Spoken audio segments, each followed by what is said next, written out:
Bonjour, aujourd'hui nous allons essayer de comprendre la translation. Donc, nous allons considérer une figure, cette figure, ce quadrilatère quelconque qui n'a aucune propriété particulière, et l'on va vouloir faire l'image, donc le résultat, de ce quadrilatère par la translation qui transforme A en B. Alors, cette translation, c'est pas bien de le faire, qui transforme A en B, c'est un mouvement, un glissement qui va de A vers B. Et quel est ce glissement? Eh bien, il est comme ça, ce glissement. En physique, on appelle ça un vecteur. Donc, il va de A vers B. On va le décomposer en deux mouvements.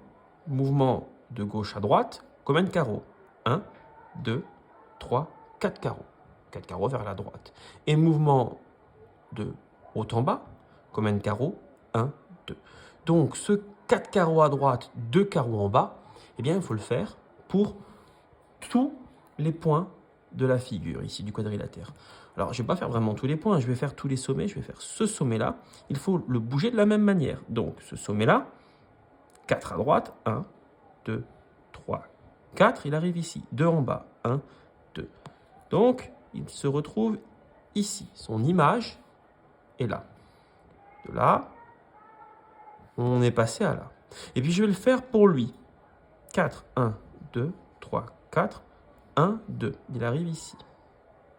Alors, évidemment, j'aurais pu me dire qu'une fois que j'ai celui-là, qui était celui-là, je peux recomposer mon dessin en faisant 2, 1, 2, 1.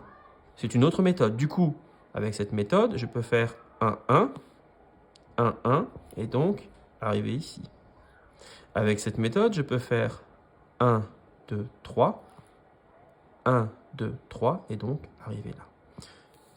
Le résultat de tout ça, c'est que le translaté, l'image de mon quadrilatère par la translation qui transforme A en B, eh bien cette image, je suis en train de la tracer.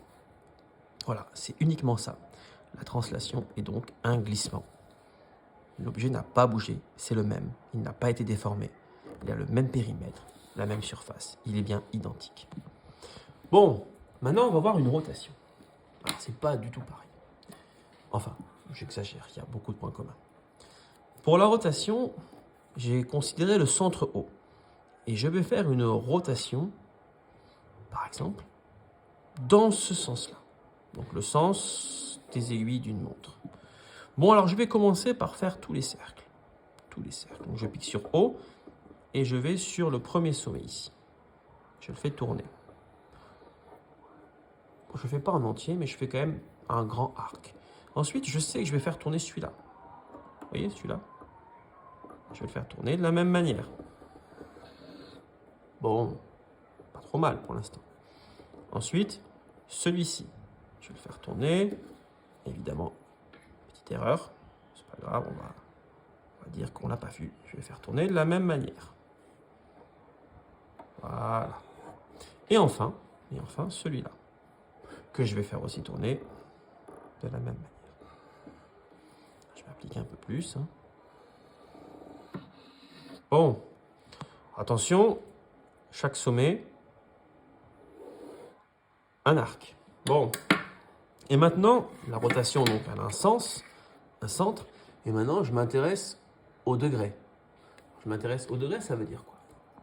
Ça veut dire que la rotation, par exemple, elle est de degrés 40, 50, 70. Je vais faire 70 degrés, c'est pas mal, 70 degrés. Donc, je vais commencer par faire tourner ce point-là. C'est pour ça que j'ai fait ce rayon par rapport à ce cercle. Et donc, je vais vraiment faire 70 degrés. Je mets donc mon rapporteur comme il faut. Alors, il n'est pas gradué dans les deux sens, du coup, je vais mettre dans ce sens-là. J'aligne mon rapporteur et je fais réellement un angle de 70 degrés.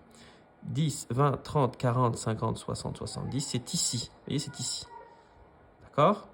Donc, je fais un repère pour bien y arriver. Alors, je vais faire le repère sur la table, après je vais effacer. Ok, vous l'avez le repère? Eh bien, je n'ai plus qu'à faire vraiment mon angle. Il est ici. C'est-à-dire que ce point-là, il a tourné de 70 degrés, il est arrivé ici. Par rapport au centre haut, dans le sens horaire. Donc, l'image de ce point-là est ici.